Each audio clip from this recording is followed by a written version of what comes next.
Hi friends, welcome to Safina Vlogs.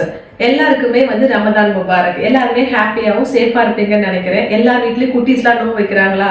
வைக்காதவங்கள try பண்ண சொல்லுங்க. Weekly 1 times தான் வைக்க சொல்லுங்க. அதுக்கப்புறம் எப்பவுமே ஃப்ரைடே குக் வித் மீன்னு சொல்லிட்டு ஒரு சின்ன மினி விளாக் போடுவேன் இல்லையா? குக் பண்ணிட்டே வேற விஷயங்களை பேசுவோம். இன்னைக்கு உண்மையாவே குக் பண்ணிட்டு நிறைய விஷயங்கள் இன்னைக்கு உங்க கூட நான் பேச போறேன். அதுக்கப்புறம் என்கிட்ட நிறைய டைம் நிறைய வீடியோல கேட்டுருக்கீங்க பிரேஸ்லெட்ஸ் கலெக்ஷன்ஸ் காமிங்கன்னு சொல்லிட்டு இன்னைக்கு மறக்காம அதை காமிச்சிடுறேன். ஓகேயா? அதுக்கப்புறம் எவ்வளோ டைம் கீ ரைஸை பற்றி நான் போட்டாலும் எப்படியுமே 1 or 2 வீடியோவில் எனக்கு எப்படியாவது அந்த கீ ரைஸ் எப்படி பண்ணுறீங்க, உங்களுக்கு எப்படி இவ்வளோ பர்ஃபெக்டாக வருதுன்னு சொல்லிட்டு எனக்கு கேட்பீங்க. எனக்கே கஷ்டமாக இருக்கும், பொழுதுக்கு கீ ரைஸ் சமைக்கிறோம் என்னடா கீ ரைஸை பற்றி கேட்குறாங்களேன்னு சொல்லிட்டு. ஸோ இன்னைக்கு அதை லைவாகவே உங்களுக்கு பெரிய குவான்டிட்டியாக இல்லாமல் கம்மியான குவான்டிட்டியாக அரௌண்ட் ஒரு 3/4 கிலோ வர மாதிரி எப்படி பர்ஃபெக்டாக கீ ரைஸ் பண்ணுறதுன்னு சொல்லிட்டு உங்களுக்கு நான் சொல்லிடுறேன். இந்த மாதிரி விளாக்லாம் பிடிச்சிருக்கான்னு சொல்லிட்டு என் கூட கமெண்ட்ல ஷேர் பண்ணுங்க. அப்பதான் எனக்கும் தெரியும் நான் பாட்டுக்கு ஒரு வீடியோ எடுத்து போட அது உங்களுக்கு போரிங்கா இருக்கக்கூடாது. ஓகேயா? கொஞ்சம் ப்ரீ ப்ரிப்பரேஷன் மட்டும் முடிச்சு வச்சுட்டேன். எப்படின்னா அந்த ஆனியன் கட் பண்றது எல்லாம் காமிச்சா உங்களுக்கு போரிங்கா இருக்கும். ஸோ ஆனியன் கட் பண்ணி வச்சுட்டேன். இது கோகனட்டை உடைக்கும் போதே கொப்பரை தேங்காவா இருந்துச்சு. ஸோ அதனால அதை ஜஸ்ட் தண்ணியில் எடுத்து போட்டு வச்சிருக்கேன். அதுக்கப்புறம் இஞ்சி பூண்டு பேஸ்ட்லாம் அரைக்கிறதுக்கு அதை இது பண்ணி வச்சுருக்கேன். நீங்கள் இஞ்சி பூண்டு பேஸ்ட் ஆயில் போட்டு அரைங்க. உங்களுக்கு எந்த மாதிரி ஆயில் யூஸ் பண்ணலாம்னா ஆலிவ் ஆயில் போட்டு இஞ்சி பூண்டு எப்போவுமே அரைச்சி வச்சுக்கோங்க. ஏன்னா நம்ம நம்மளோட குக்கிங்கில் இந்தியன் ஸ்டைலில் மோஸ்ட்லி தமிழ்நாடு ஸ்டைலில் ஆலிவ் ஆயில் யூஸ் பண்ண மாட்டோம். ஸோ இஞ்சி பூண்டு பேஸ்ட்டுக்கு ஆலிவ் ஆயில் போட்டு அரைச்சி வச்சுக்கோங்க. அது ரொம்ப நல்லாயிருக்கும் உங்களுக்கு. ஓகேயா? அப்படியே தொழுது முடிச்சுட்டு வரும்போது தமிழ் கடையில் போய்ட்டு பட்டர் பீன்ஸ் இருக்கான்னு கேட்டேன். எப்பவுமே உருளைக்கிழங்கு போட்டு தானே சிக்கன் குழம்பு வைப்போம், இன்றைக்கி பட்டர் பீன்ஸ் போட்டு வைப்போம்னு சொல்லிட்டு இன்றைக்கி வச்சாச்சு. நல்லா ஃப்ரெஷ்ஷாக இருக்குது, சூப்பராக வச்சுருக்காங்க. யாருக்கெல்லாம் பட்டர் பீன்ஸ் போட்டு கறிக்குழம்பு வைக்க ரொம்ப பிடிக்கும். வாரத்துக்கு தேவையான மொத்த மின்ட் லீஃப், கொரியாண்டர் லீஃப் இப்படி எல்லாத்தையும் கந்த பார்த்து இப்படி எல்லாத்தையும் அழகாக எடுத்து வச்சிட்டிங்க அப்படின்னா அந்த வாரம் ஃபுல்லாக ஸ்மூத்தாக போகும்ப்பா. யாரெல்லாம் அப்படி ஃபீல் பண்ணுறீங்க இல்லைன்னு வச்சுக்கோங்களேன், ஒவ்வொரு டைம் கவரில் வச்சு பிச்சு பாதி மெழுத்தில் வீணாக போயிடும். இந்த பட்டர் பீன்ஸை நான் உரிச்சிட்டேன்.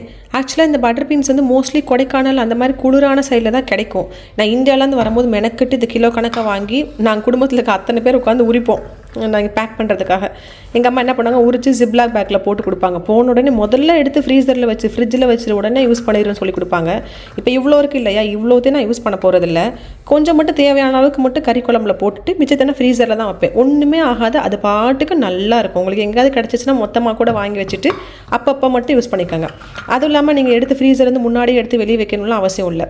அப்படியே எடுத்து குழம்புல அப்படியே எடுத்து நம்ம சிக்கன் நக்கட்ஸ்லாம் எப்படி பொரிக்கிறோமோ அதே மாதிரி குழம்புல போட்டிங்க அப்படின்னா அந்த கறி வேகிற நேரத்தில் இந்த பருப்பு இந்த பட்டர் பீன்ஸும் வெந்துடும். ரொம்ப நல்லாயிருக்கும், மணமாக இருக்கும், ரொம்ப டேஸ்ட்டாக இருக்கும். யாரெல்லாம் இந்த மாதிரி அடிக்கடி கறி குழம்புல பட்டர் பீன்ஸ் போட்டு ட்ரை பண்ணிக்கிங்கன்றது என் கூட சொல்லுங்கள். சரியா?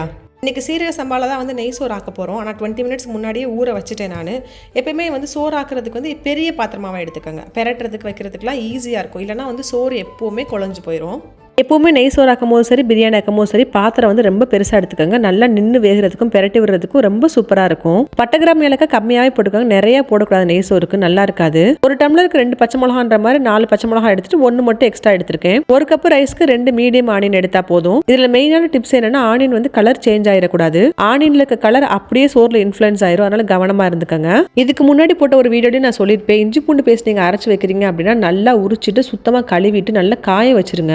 தண்ணி துளி அளவு இருக்கக்கூடாது. தண்ணி இருந்துச்சு அப்படின்னா சீக்கிரமா உங்களுக்கு கெட்டு போயிடும். மோஸ்ட்லி சமையல் எண்ணெய் தான் யூஸ் பண்ணுவாங்க. ஆனா நான் ஆலிவ் ஆயில் யூஸ் பண்ணிக்கிறேன். பிகாஸ் நம்மளோட சமையல் அவ்வளவா ஆலிவ் ஆயில் யூஸ் பண்றது இல்லை இல்லையா? இன்னொன்று என்ன, நார்த் இந்தியன்ஸ்லாம் உப்பு போட்டு அரைச்சு வச்சுப்பாங்க. நமக்கு என்னன்னா உப்பு போட்டோம்னு வச்சுக்கோங்களேன், சுத்தமா மறந்துடுவோம் அதில் உப்பு இருக்கா இல்லைன்னு சொல்லிட்டு. அதனாலதான் உப்பு போடுறது இல்லை. ஆக்சுவலா நம்மலாம் எப்படி இந்தியாவிலேருந்து வரும்போது நிறைய மல்லிப்பொடி மிளகாப்பொடிலாம் அம்மாட்ட இருந்து வாங்கிட்டு வரமா, அவங்க அம்மா வீட்டுல இருந்து வரும்போது மெயினா இஞ்சி பூண்டு பேஸ்ட் நிறைய அரைச்சு கிலோ கணக்காக எடுத்து வந்துருவாங்க. என்னோட ஃப்ரெண்டு ஒருத்தவங்களாம் பார்த்துருக்கேன், பெரிய பாக்ஸ்ல 5 கிலோ 6 கிலோலாம் கொண்டு வந்திருக்காங்க. 1 கப் ரைஸ்க்கு 1.5 ஸ்பூன் அளவுக்கு இஞ்சி பூண்டு பேஸ்ட் மட்டும் போட்டா போதும். அதுக்கு மேல நிறைய போட்டிங்க அப்படின்னா நெய் சோறுக்கு அவ்வளவா எடுக்காது. இன்னொரு முக்கியமான விஷயம் என்னன்னா, இஞ்சி பூண்டு அரைக்கும் போது கொஞ்சமா கூட அரைச்சு எடுத்துக்கோங்க. ஆனா என்னன்னா, தண்ணி மட்டும் சேர்த்துறாதீங்க. நீங்க 1 வீக் வச்சு யூஸ் பண்ணாலும் இதே கலர்ல இப்படியே இருக்கும். இந்த பிரீத்திக்கு நான் கேரண்டி சொல்லுவாங்க இல்ல, இந்த இஞ்சி பூண்டு பேஸ்ட் இப்படி பண்ணீங்கன்னா அதுக்கு நான் கேரண்டி. நீங்க பிரியாணி பண்ணாலும் சரி, நெய் சோறு பண்ணாலும் சரி, மெயினான விஷயம் என்னன்னா பக்கத்து அடுப்புல அதுக்கு தேவையான அளவுக்கு தண்ணியை கொதிக்க வச்சிருங்க. அந்த தண்ணி கொதிக்கலாம் கூட பரவாயில்ல, ஆனா நார்மல் டெம்பரேச்சர்ல ஊத்துறாதீங்க, கொஞ்சம் ஹீட்டா ஊத்துங்க. அப்பதான் நல்லா இருக்கும் சோறு உங்களுக்கு. அதே மாதிரி நெய் சோறுக்கு நிறைய தக்காளி பழம் போடணும்னு அவசியமே இல்லை. நான் இன்னைக்கு 1/2 தக்காளி தக்காளி பழம் மட்டும் தான் யூஸ் பண்ணியிருக்கேன். தக்காளி பழம் நிறைய யூஸ் பண்ணிட்டீங்கன்னு வச்சுக்கோங்களேன், சோறு வந்து புளிக்கிற மாதிரி இருக்கும் உங்களுக்கு, வேற ஒன்றும் இல்லை.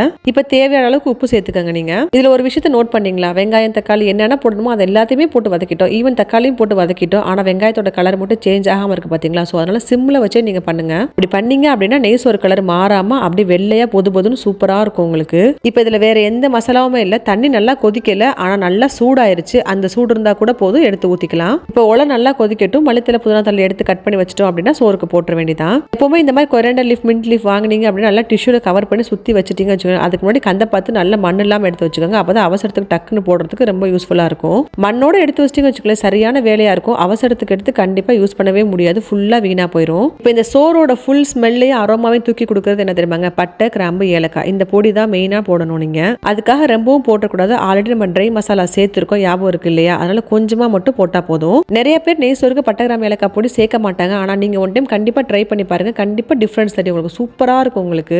பிகாஸ் நம்ம பட்டை கிராம்பு ஏலக்காய் பொடி ட்ரையா சேர்க்கிறோம் இல்லையா, அந்த அரோமா வந்து ஃபுல் சோறுக்கும் பத்தாது. அதுக்காக தான் வந்து இந்த பட்டை கிராம்பு ஏலக்காய் பொடி போட சொல்றேன் நான். நீங்க அடுத்த டைம் ஆக்குறீங்க அப்படின்னா இந்த மாதிரி ஆக்கிட்டு ட்ரை பண்ணிட்டு எப்படி இருக்குன்னு எனக்கு கண்டிப்பா சொல்லுங்க. ஒரு 20 மினிட்ஸ் ஊற வச்சிருந்த சீரக சம்பா ரைஸ் கொஞ்சம் கூட தண்ணி இல்லாம அப்படியே சேர்த்துக்கங்க உள்ள. சீரக சம்பா ரைஸ்ல வந்து நெய் சோறு ஆக்கினாலும் சரி, பிரியாணி ஆக்கினாலும் சரி, கொஞ்சம் கவனமா தான் இருக்கணும். பிகாஸ் ஏன்னா அரிசி வந்து குட்டி குட்டியா இருக்கு இல்லையா, அங்கங்க கூடு கூடா பிடிச்சிரும் உங்களுக்கு. போட்டு ஒரு 1 minute to 2 minutes இந்த மாதிரி லைட்டா கிண்டி விட்டுக்கிட்டே இருங்க. இந்த மாதிரி லைட்டா தண்ணியோட கலந்து விடாம விட்டீங்கன்னா என்ன ஆகும்னா அரிசி வந்து கூடு கூட பிடிக்க ஆரம்பிச்சிடும் உங்களுக்கு. அப்ப பாதி அரிசி வெந்திருக்கும், உள்ள கூடு கூட இருக்கிறது வேகாம இருக்கும். அப்படியே ஃபுல்லா பெரட்டி விட்டீங்க அப்படின்னா மொத்த சோறு வீணா போயிடும். அது எப்படி வீணா போயிடும்னா உள்ள கூடு கூட பிடிச்சிருக்கு இல்லையா, அந்த ரைஸ் வெந்திருக்காது. வெளியே இருக்க ரைஸ் ஃபுல்லா வெந்திருக்கும். அப்ப சோறு ஃபுல்லா எப்படி இருக்குன்னா பாதி சோறு வெந்திருக்கும், பாதி சோறு வேகாத மாதிரி இருக்கும். சீரசமானு கிடையாது, மற்ற ரைஸ் ஆக்கும் போது சரி லைட்டா அப்பப்ப கலந்து விட்டுட்டே இருக்கணும். அதனாலதான் மூடி போட்டு ரைஸ் ரெடி ஆகட்டும். பெரிய ஃப்ளேம்ல இருந்து சின்ன ஃப்ளேமுக்கு மாத்தி வச்சிருங்க. அரிசியோட அளவும் தண்ணியோட அளவும் சரிசமா வந்துருச்சு அப்படின்னா சிம்ல தூக்கி வச்சு 20 மினிட்ஸ் அப்படி டிஸ்டர்ப் பண்ணாம விட்டுட்டீங்க அப்படின்னா சூப்பரா சோறு ரெடி ஆயிரும். இருக்கிறதுல ரொம்ப கம்மியான ஃப்ளேம்ல வச்சு 15 to 20 மினிட்ஸ் நல்லா வேகட்டும். அதுக்கப்புறம் 15 மினிட்ஸ் வந்து தம் போட்டுக்கோங்க. நீங்க தண்ணியோட அளவு வந்து ஒரு கப்பு ரைஸுக்கு 1.5 கப்பு மட்டும் தண்ணி வச்சா போதும். நான் எப்பெல்லாம் இந்த பாத்திரத்தை யூஸ் பண்ணி வீடியோ போடுறேன்னா அப்பெல்லாம் எல்லாரும் கேட்பீங்க, இந்த கலர் மாறிடாதா சிஸ்டர் உங்களுக்கு ஃப்ளேம் கூட்டும் போதுன்னு. கண்டிப்பா மாறத்தான் செய்யும், உங்களுக்கே தெரியும் டிஃபரன்ஸ் என்னன்னு சொல்லிட்டு. கீழே இருக்க பாட்டம் வந்து நல்லா கெட்டியா இருக்கும், ஆனா சட்டியில வந்து அவ்வளவு கெட்டியா இருக்காது.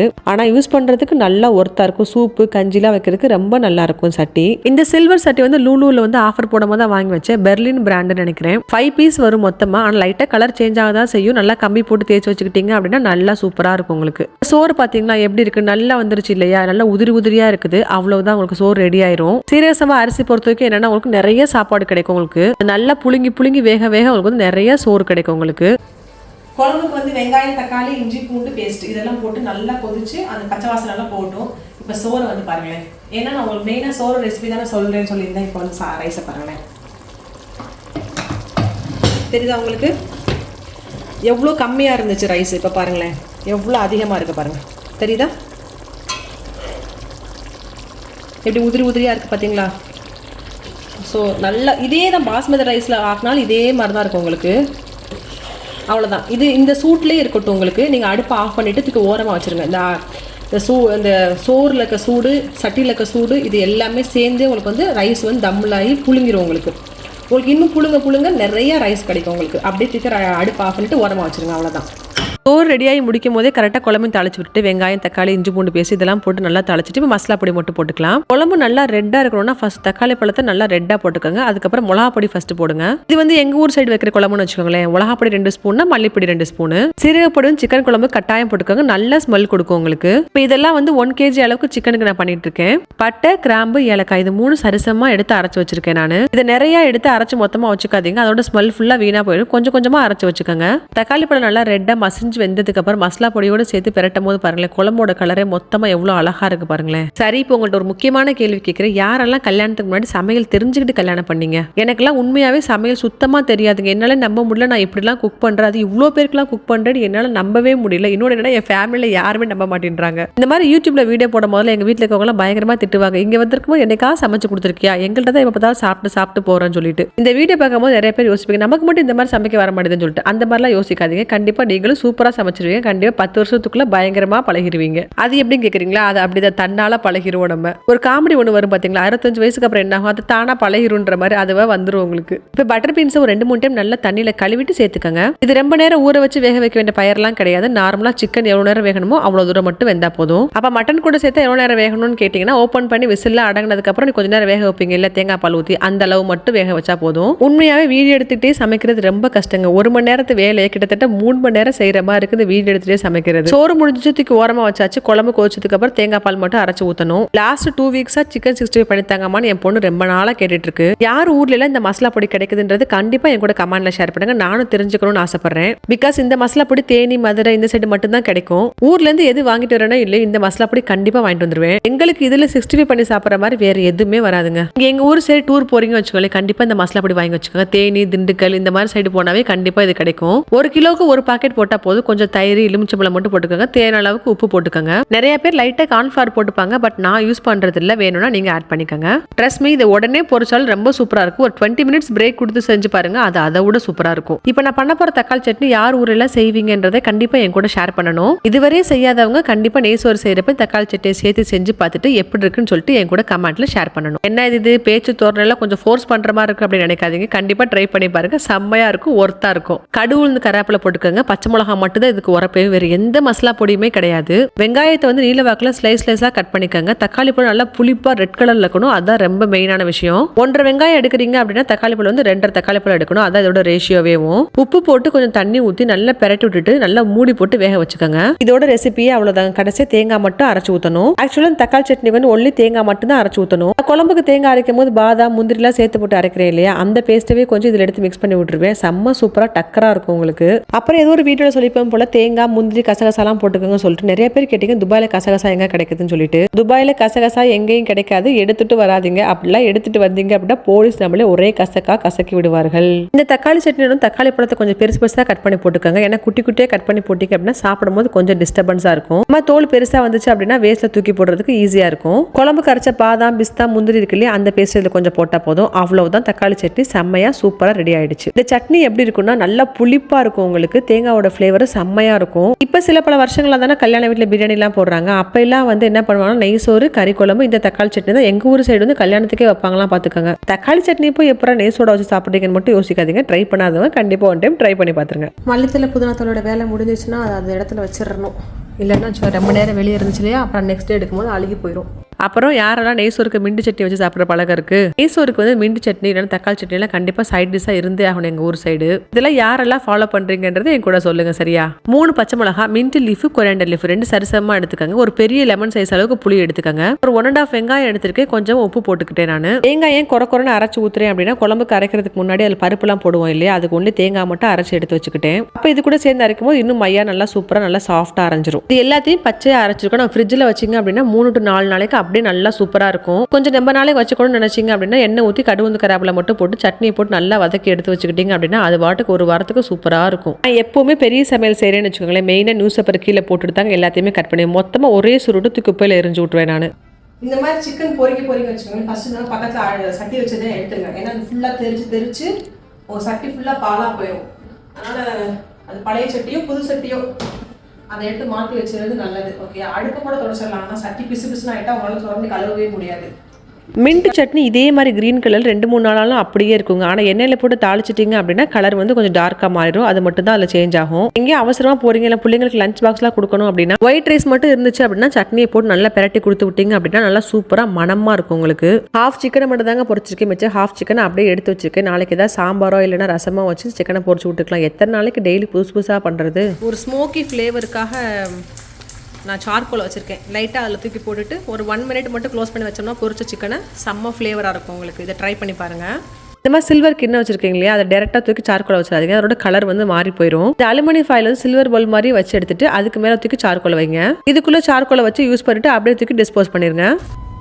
சார்கோலை ரொம்ப நேரம் எரிச்சிட்டேன் போல சமீரா. இங்கே பாரு, எல்லாம் சாம்பலாகி போச்சு. இங்கே பாரு, எல்லாம் சாம்பலாகி போச்சுல, ரொம்ப நேரம் எரிச்சிட்டேன் போல. பொரிச்ச எண்ணெயிலே 1 drop மட்டும் போடுங்க. ஏன்னா சார்கோலே அங்கே இல்லை. அப்பா, இந்த புகை போதும்ப்பா, இந்த புகை போதும். இந்த சமயம் நான் க்ளோஸ் பண்ணுறேன் பொடி.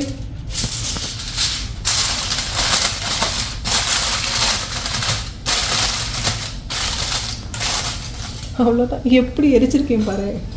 இப்போதும் திறந்தீங்க அப்படின்னா இப்படி ஒரு ஸ்மெல்லோடு இருக்கும். அவ்வளோதான். பார்த்து திறங்க, இப்படி டர்ன்னு கிழிச்சிடாதீங்க. அப்பப்போ அப்படி தான் ஆர்வ கோளாறில் ஏதாவது நடக்கும். இப்படி திறக்கிறேன்னு சொல்லிட்டு அப்படி டர்ன்னு கிழிச்சிட்டேன். அவ்வளோதான். இன்றைக்கான சமையல் இனிதே நிறைவடைந்தது. இஃப்தாருக்கு நான் என்ன சமைச்சிருக்கேன்னு பார்க்கலாமா? வழக்கம் போல் நெய் சோறு, மணக்க ஓகே. அப்புறம் சிக்கன் குழம்பு, ஓகேயா. அதுக்கப்புறம் தக்காளி சட்னி, அதுக்கப்புறம் நம்ம சிக்கன் அங்கே பொரிச்சு வச்சுருக்கேன். இதை ஓப்பன் பண்ணலை பிகாஸ் ஏன்னா அந்த ஸ்மோக்கி ஃப்ளேவர் அப்படியே கொஞ்சம் நேரத்துக்கு இருக்கும் உள்ளேருந்து அந்த சார்கோலை மட்டும் எடுத்து குப்பையில் போட்டாச்சு. அதுக்கப்புறம் நம்ம தலைவர் மல்லித்தலை சட்னி, இது எல்லாமே இன்றைக்கி செஞ்சாச்சு. கவரிங் கடை போட்டிருக்கேன் பார்த்தீங்களா. எல்லோரும் நான் குக் பண்ணும் போதெல்லாம் இந்த பிரேஸ்லெட் எங்கே வாங்குறீங்க, நீங்கள் போடுறது ரொம்ப சூப்பராக இருக்குது, ஏன் காமிக்கவே மாட்டேன்றீங்க. இதோ காமிச்சாச்சு. சரியா? இப்போ இதெல்லாம் எங்கே வாங்குறேன்னா நான் நைஃப் சூக்கில் தான் வாங்குவேன் மோஸ்ட்லி. எப்போவுமே இந்த மாதிரி ஐட்டம் வந்து உங்களுக்கு லாங் லாஸ்டிங்காக இருக்கணும் நீங்கள் நினச்சிங்க அப்படின்னா நைஃப் சூக் தான் பெஸ்ட்டு. ஓகேயா? என்னோடய நைஃப் சூக்கோட விலாக் எடுத்து பாருங்கள். அதில் நான் ஒரு கடை மென்ஷன் பண்ணியிருப்பேன். அந்த கடையில் வாங்குங்க. ஏன்னா நான் மோஸ்ட்லி அந்த கடையில் தான் வாங்குவேன். இப்போ வேணால் காட்டுறேன் உங்களுக்கு. இது வாங்கி எத்தனையோ வருஷம் ஆச்சு. இதில் லைட்டாக கலர் போயிருக்கும் உங்களுக்கு. கீழே மட்டும் இந்த இடத்துல மட்டும் கலர் போயிருக்கும். இதோட மேட்சான ரிங்கு. இது ஒரு காப்பு மாதிரி இருக்கும். பயங்கர ஒர்த்தாக இருக்கும் நீங்கள் நைஃப் சூக்கில் வாங்குனீங்க அப்படின்னா. இது வந்து உங்கள் ஃபாத்திமாக்கா எனக்கு வந்து கிஃப்ட் கொடுத்தாங்க. யாராவது நாங்கள் எங்கேயாவது போகிறோம் அப்படின்னா மாற்றி எதாவது வாங்கி கொடுத்துக்குவோம். அப்போ தான் நமக்கு கிஃப்ட் கிடைக்கும். கரெக்டு தானே? சரியா? இது வந்து உங்கள் ஃபாத்திமாக்கா எனக்கு வாங்கி கொடுத்தாங்க. இது வந்து உங்கள் ஃபாத்திமாக்காட்டுறது நான் சுட்டுட்டேன். ஏன்னா அது ஏக்கிட்டிருந்து ஒன்று சுட்டுச்சு இல்லையா, நான் சுட்டுட்டேன். ஆனால் தந்துடுவேன்னு ப்ராமிஸ் பண்ணியிருக்கேன், கொடுத்துருவேன். இந்த பிள்ளை நான் இதை வாங்குன்னு சொன்னது நான் தான். கார்டியர் பிராண்டு மாதிரி இருக்குது ஃபாத்திமா, வாங்குன்னு சொல்லிவிட்டு அன்றைக்கி கையில் போட்டிருக்கப்போ கண்ணை உறுத்திக்கிட்டே இருந்துச்சு. அதனால் வந்து சுட்டுட்டேன் அதுகிட்டேருந்து. இது வந்து இந்த நம்ம 1 zone இருக்குல்ல, அது 3 dirhams. இது 1 zoneல இதுவும் வாங்கினேன் 3 dirhams.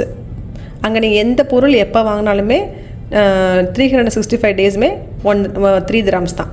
இது 3 dirhams சொன்னால் 1 dirham சொன்னான்னு தெரியல, ஆனால் 3 dirhams. ஓகே. இந்த காப்பு ஜஸ்ட் பயங்கர வெயிட்டாக இருக்கும். விட்டு இருந்துச்சோம்னா அவ்வளோதான், மண்டெல்லாம் பேந்துடும். அவ்வளோ கெட்டியான காப்பு. இதை நான் சொல்லிட்டேன்ல, இது எல்லாம் நைஃப் சூக்கில் தான் வாங்கினது. இது நைஃப் சூக்கில் தான் வாங்கினது. என் பிள்ளைங்க வந்து குட்டியாக இருக்கப்போ வாங்கினது. சரியா? எவ்வளோ கலர் போகாமல் எப்படி புதுசாக இருக்குது பாருங்களேன். எப்படியும் ஒரு 15 அப்படி வாங்கியிருப்பேன்னு நினைக்கிறேன். இப்போ நான் உங்களுக்கு ஒன்று காமிக்கிறேன். இந்த குவாலிட்டி பாருங்களேன். என் பசங்க வந்து ஐ திங்க் இது வந்து டீமோலையோ ஷீன்லேயோ வாங்கினாங்க. சரியா? இது வந்து லாஸ்ட் டைம் இதுக்கு எனக்கு அந்த ஹோட்டலில் நாங்கள் போய் ஸ்டே பண்ணியிருந்தோம். அப்போ அங்கே போன எல்லாருக்கும் எங்கள் பசங்க வந்து கிஃப்ட் கொடுத்துருந்தாங்க. எனக்கு, சமினாவுக்கு, ஃபாத்திமாவுக்கு, காமிலாவுக்கு எல்லாருக்கும் கிஃப்ட் கொடுத்துருந்தாங்க. இதோட சேம் வேர்ஷன் நான் காமிக்கிறேன். இது வந்து நைஃப் சூக்கில் வாங்கினது. ஆனால் குட்டியாக இருக்கும், பார்க்குறதுக்கு வந்து குட்டியாக இருக்க மாதிரி இருக்கும். ஆனால் இதோட குவாலிட்டி உங்களுக்கு தெரியுதா? எனக்கு உங்களுக்கு கேமராவில் பார்க்குறப்ப தெரியுதான்னு வேறு தெரியல. இதோட குவாலிட்டி பாருங்களேன் எப்படி இருக்குன்னு. தெரியுதா இதோட குவாலிட்டி எப்படி இருக்குன்னு? பின்னாடி பாருங்கள், அப்படியே கோல்டு மாதிரியே இருக்கும் உங்களுக்கு. இதுவும் நைஃப் சூக்கில் தான் வாங்கினது. இது எல்லா பிரேஸ்லெட்டுமே நான் நைஃப் சூக்கில் தான் வாங்கினேன். உண்மையாகவே மோதிரம்லாம் நீங்கள் தண்ணியில் யூஸ் பண்ணுறீங்க அப்படின்னா கலரே போகாது, அது பாட்டுக்கு நல்லா இருக்கும். இந்த இப்போ எங்கள் ஊருக்காரங்க நினச்சிருப்பாங்க இந்த அப்போ கோல்டு போட்டிருக்குன்னு. அம்புட்டு உடச்சி விட்டிங்க பார்த்தீங்களா? அம்புட்டு கோல்டு கவரிங். சொக்க வைக்கும் ஜுவல்லரி அப்படின்ற மாதிரி அம்புட்டி உடச்சி விட்டிங்க. போ, ஏதோ பித்தாளை தங்க மாதிரி போட்டு ஏமாற்றிக்கிட்டு இருந்தோம் ஊரை, அம்புட்டி வெட்ட வெளிச்சமாக்கி விட்டிங்க. இது எல்லாமே வந்து ஒன்லி நைஃப் சூக். நீங்கள் தண்ணியில் உழம்புனாலும் சரி, வெயிலில் போனாலும் ஒன்றுமே ஆகாது. இதோ இது எல்லாமே நைஃப் சூக். இது வந்து இந்தியாவில் வந்து இந்த ஃப்ரெண்ட்ஸ்லாம் வாட்ஸ்அப்பில் சேல் பண்ணுவாங்க இல்லையா, ஜுவல்ஸு தெரியுமா, நம்மளோட யாரா ஃப்ரெண்ட்ஸு, அந்த மாதிரி அவங்கக்கிட்ட நான் வாங்கினது இந்தியாவிலேருந்து வருவோம். இது ரெண்டும் சேர்ந்து இருக்கும். இப்போ நான் கையில் போட்டிருக்கேன், காமிக்கிறேன். இந்த எங்கே இருக்குது அந்த டிசைனு சுற்றிட்டு இருக்க போகிறேங்க. இதுவும் சேர்ந்து ஒன்று. ஸோ இந்த இப்படி இருக்கும். இதுவும் நாங்கள் 2-3 பேர் சேர்ந்து வாங்கி, இது எப்பயுமே இதே பேர் தான் இன்னொன்லி வரும், 2ஆக பிரிச்சுக்கிட்டோம் வாங்கி. ஓகேயா? ஸோ வேறு என்ன காமிக்கணும்? இது வந்து சமினா வந்து ஒரு ஈதப்போ வந்து ஒரு கிஃப்ட் கொடுத்தாங்க. ஸோ எல்லாத்தையும் காமிச்சிட்டேன்னா இது எங்கே வாங்கினேன்னா நைஃப் சூக்கில் இருக்க ஒரு கடை. இன்னும் நைஃப் சூக்கோட விலாக் செக் பண்ணி பாருங்கள், ஒரு கடையை மென்ஷன் பண்ணியிருப்பேன், அந்த கடையில் போய் வாங்க. தோடெல்லாம் பாருங்களேன் எப்படி இருக்குன்னு, கலரே போகாது, அது பாட்டுக்கு இருக்கும். என் பசங்க ஸ்கூலுக்குலாம் என் கோல்டு போடக்கூடாது இல்லையா, ஸ்கூலுக்குன்னு இல்லை, பொதுவாகவே என் பசங்க வந்து இந்த இப்படி மாற்றி மாற்றி போடுறதுக்கு ரொம்ப விருப்பப்படுவாங்க. அது கோல்டாக இருந்தால் நமக்கும் பயந்தானே. இந்தியாவுக்குலாம் போகிறப்ப ரொம்ப சேஃபான காதை அத்து விட்டுருவாங்க போல், அந்த அளவுக்கு பயமாக இருக்கும் கோல்டு போடுறதுக்கு. இது வந்து என்னென்னா காதில் ஒட்டாமல் இருக்கும், போடுறோமா ஒரு 6 மாதம் 7 மாதம், அதுவே பெரிய விஷயம். 10 கிராம்ஸுக்கு வாங்கி 6 மாதம் 7 மாதத்துக்குலாம் கலர் போகாமல் குளிக்கும் போது எல்லா டைமும் போட்டுகிட்டே இருக்கிறதுலாம் பெரிய விஷயம். கலர் போனக்கு தூக்கி போட்டுற வேண்டியதான். இந்த பிரேஸ்லெட் பாருங்களேன், அழகாக இருக்குல்ல. இதோட மோதிரம் இருக்கும், ஆனால் எங்கே இருக்குன்னு தெரியல. இப்போ என்னென்னா இது வந்து என்னென்னா சஃபினா சாதிக்குன்னு போட்டு ஒரு செயின். இது டெசர்ட் சஃபாரி. நீங்கள் யாராவது டூர்லாம் வரீங்க அப்படின்னா டெசர்ட் சஃபாரியில் இந்த மாதிரி காமிப்பாங்க. உங்களுக்கு டான்ஸ்லாம் ஆடிட்டு இருப்பாங்கல்ல, அப்போ வந்து காமிப்பாங்க. நம்ம அதில் பிக்சரில் பார்க்குறதுக்கு ரொம்ப பெருசாக இருக்க மாதிரி இருக்கும், அந்த போல்டு லெட்டராக. ஆனால் நமக்கு செஞ்சு கொடுக்கும்போது இப்படி தான் இருக்கும். அதனால் யாருமே காசு கொடுத்து ஏமாந்து விடாதீர்கள், சரியா? அதுக்கப்புறம் இந்த வளவி, ஓகே. இது என்னென்னா நான் ஒரு vlog போடுறேன், சரியா? மீனா பஜாரில் போயிட்டு ட்ரெஸ்ஸு வாங்கிட்டு நோம்புக்கு இந்த மாதிரி நீங்கள் ட்ரெஸ்ஸை கொண்டு போய் காமிச்சிங்க அப்படின்னா அந்த ட்ரெஸ்ஸில் இருக்க எல்லா கலரும் வச்சு ஒரு வளையல் செட் பண்ணி கொடுப்பாங்க, சரியா? இந்த மாதிரி அந்த ட்ரெஸ்ஸு கூட போட்டிங்க அப்படின்னா ஏதோ வளையலும் சேர்ந்து அந்த ட்ரெஸ்ஸு கூட உங்களுக்கு அந்த மாதிரி ஒரு ஃபீல் கிடைக்கும். அவ்வளோ அந்த ட்ரெஸ்ஸில் சிங்கிள் கலரில் கூட சிங்கிள் கலர்லேயே அந்த வளையல் எடுத்து அழகாக மேட்ச் பண்ணி இந்த மாதிரி காப்பு மாதிரி வச்சு கொடுத்துருவாங்க. இந்த மாதிரி உங்களுக்கு எத்தனை வளையல் வேணால் வச்சுக்கலாம், 5 வளையல் 10 வளையல் கூட, அந்த வளையலுக்குள்ளே மட்டும் வச்சு கொடுங்கனாலும் அதுக்குள்ளே வச்சு கொடுப்பாங்க. இல்லை 12 வளையல் 20 வளையல் 40 வளையல் வச்சு கொடுங்கனாலும் வச்சு கொடுப்பாங்க. இதுவும் அங்கே வாங்கினதான். இந்த கவரோட பார்க்குறப்ப அப்படி இருக்கும், ரொம்ப அழகாக இருக்கும். இதில் ஒயிட் கலர் இருக்குது, ரோஸ் கோல்டு இருக்குது, நல்ல ஒர்த்தாக இருக்கும். இந்த மாதிரி வாங்கி வச்சுட்டா அது நம்ம பாட்டு வருஷ கணக்காக போட்டுகிட்டே இருக்கலாம். ஆனால் என்னென்னா யூஸ் பண்ணிவிட்டு பத்திரமா அதை எப்படி வைக்கணுமோ அந்த மாதிரி வைக்கணும். வச்சா மட்டும்தான் இது லாங் லாஸ்டிங்காக நல்லா வரும் உங்களுக்கு. ஆனால் நைஃப் சூக்கில் வாங்குற பற்றி யோசிக்க தேவையில்லை, பிரச்சனையும் இல்லை. நான் இந்தியா போகிறப்ப கோல்டே எடுத்துகிட்டு போக மாட்டேன், அங்கேருந்து கோல்டு யூஸ் பண்ண மாட்டேன். எல்லாமே இந்த மாதிரி ஐட்டமாக தூக்கிட்டு போயிட்டு நல்லா யூஸ் பண்ணிவிட்டு திருப்பி கொண்டு வந்துடுவேன் நான். சம்டைம்ஸ் பிடிங்கி சண்டை போடுங்க, இருந்தாலும் அதுகள்கிட்ட பாதுகாப்பாக பிடிங்கி நம்ம கொண்டு வந்துடணும். எப்படி நல்லா இருக்குல்ல, சூப்பராக இருக்கும். நீங்கள் இதுவரை பிரேஸ்லெட்டு காமிக்கலன்னு சொன்ன எல்லாருக்கும் காமிச்சாச்சு. ஏன் நீங்கள் கேட்டோன்னே எடுத்து காமிக்கல அப்படின்னா ஒவ்வொன்றையும் இப்படி கவர் போட்டு நான் பத்திரமா வச்சுருப்பேன். இந்த கவர் வந்து பிரித்து மறுபடியும் கவருக்குள்ளே எடுத்து வைக்கிற ஒரு பெரிய சல்லையான வேலை. ஐயோ இதை செய்யணுமான்னு யோசிச்சுக்கிட்டே இத்தனை நாள் நான் காமிக்காமல் இருந்தேன். சரி, நீங்களும் ஈதெல்லாம் வருதில்ல, அப்போ உங்களுக்கும் காமிச்சா யூஸ்ஃபுல்லாக இருக்கும். அதனால சரி ஓகே, நீங்கள் அங்கே போய் வாங்கிக்கிறதுக்கு உங்களுக்கு நல்லா இருக்குன்றக்காக நான் காமிச்சிட்டேன். இது ஒரு பெரிய வேலைப்பா, சரியா? இந்த மாதிரி குக் பண்ணிட்டு நான் உங்ககிட்ட பேசிக்கிட்டே வீடியோ ரெக்கார்ட் பண்ணுறது எனக்கு இதுதான் ஃபஸ்ட் டைமு. ஸோ இந்த வீடியோ எப்படி இருக்குன்னு சொல்லிட்டு என்கிட்ட மறக்காமல் கமெண்ட்டில் ஷேர் பண்ணுங்கள். இந்த மாதிரி வீடியோஸ்லாம் போடலாமா, அப்போ தான் எனக்கு ஒரு ஐடியா கிடைக்கும், போடலாமா வேணாமான்னு சொல்லிட்டு. அதுக்கப்புறம் வந்து இன்றைக்கி நெய் சோறு, கொஞ்சம் சமையல் டிப்ஸு இந்த மாதிரிலாம் நான் கொடுத்துருக்கேன். மேபி யாருக்காவது யூஸ்ஃபுல்லாக இருக்கும்னு நம்புகிறேன். அதுக்கப்புறம் வந்து என்னால் முடிஞ்சிச்சு அப்படின்னா பிஃபோர் ரமதானுக்குள்ளே ஒரு 1 or 2 kg அளவுக்கு பிரியாணி எப்படி சமைக்கிறதுன்னு சொல்லிட்டு ஒன்லி பிரியாணி மட்டும் இந்த மாதிரி ஒரு விலாகாக எடுத்து போடுறதுக்கு ட்ரை பண்ணுறேன். அதுக்கப்புறம் யாரெல்லாம் வந்து அபாயா விலாக் பார்க்கலையோ கண்டிப்பாக போய் அபாயா விலாகை செக் பண்ணி பாருங்கள். நல்ல ப்ரைஸில் உங்களுக்கு வந்து அந்த கடையில் அபாயாஸ் கொடுப்பாங்க.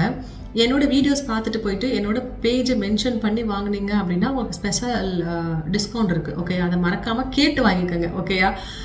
அதுக்கப்புறம் வந்து அதுக்கு மேலே நீங்கள் பார்கெயின் பண்ணி வாங்குறதுலாம் உங்களோட திறமை தான், சரியா? கண்டிப்பாக அபாயா விலாக செக் பண்ணுங்க. அதுக்கப்புறம் இந்த வீடியோலாம் பிடிச்சிருக்கான்னு சொல்லிட்டு எனக்கு கமெண்ட்டில் ஷேர் பண்ணுங்கள். என்னை சப்ஸ்கிரைப் பண்ணி சப்போர்ட் பண்ணுற அத்தனை பேருக்கும் தேங்க்யூ ஸோ மச். அப்புறம் வந்து சப்ஸ்கிரைப் பண்ணால் பார்க்குறவங்க சப்ஸ்கிரைப் பண்ணி சப்போர்ட் பண்ணுங்கள். அப்புறம் நீங்கள் கொடுக்குற கமெண்ட்ஸ் எல்லாமே ரொம்ப சூப்பராக இருக்குது. அதை பார்க்கும் போதும் ரீட் பண்ணும் போதும் எனக்கு அவ்வளோ ஹாப்பியாக இருக்கும். யாரெல்லாம் என்கிட்ட தனியாக பேசணும்னு நினைக்கிறீங்களோ இன்ஸ்டாகிராமில் வந்து என்னோட ஐடியை ஃபாலோ பண்ணிவிட்டு அங்கே வந்து எனக்கு மெசேஜ் பண்ணுங்கள். என்னால் முடிஞ்ச அளவுக்கு ரிப்ளை பண்ணுவேன். அதுக்கப்புறம் வந்து அவ்வளோதான், இந்த விலாக் அவ்வளோதான். இதுக்கப்புறம் போயிட்டு பசங்க எல்லாத்தையும் எழுப்பி விடணும், சாப்பிட்ணும், சஹர் வைக்கணும், தொழுகணும். அது கொஞ்சம் நேரம் ஓதிட்டு அப்படி கட்டை சாஞ்சிரும். அவ்வளோதான், முழிச்சிருக்க முடியும், சுறுசுறுப்பாக வேலை பார்ப்பேன். ஒன்ஸ் வேலை முடிஞ்சிச்சுன்னு வச்சுக்கோங்க, அவ்வளோதான். போய் அவ்வளோதான். வந்து வடிவேல் படுப்பா பாருங்க வின்னர் படத்தில், அது மாதிரி படுத்துற வேண்டியதான். ஓகே ஃப்ரெண்ட்ஸ், ஓகே, உங்களுக்கெல்லாம் இந்த விலாக் பிடிச்சிருக்குன்னு நினைக்கிறேன். ஓகேயா? கடைசி முடிவு விலாகை பார்க்க அத்தனை பேருக்கும், விலாகை பார்த்த அத்தனை பேருக்கும் தேங்க்யூ ஸோ மச். இன்னொரு ஒரு நல்ல விலாகில் உங்களுக்கு யூஸ்ஃபுல்லான டிப்ஸோட இல்லைன்னா ஒரு ஷாப்பிங் விலாகில் கண்டிப்பாக நான் உங்களை மீட் பண்ணுறேன். தேங்க்யூ ஃபார் வாட்சிங்.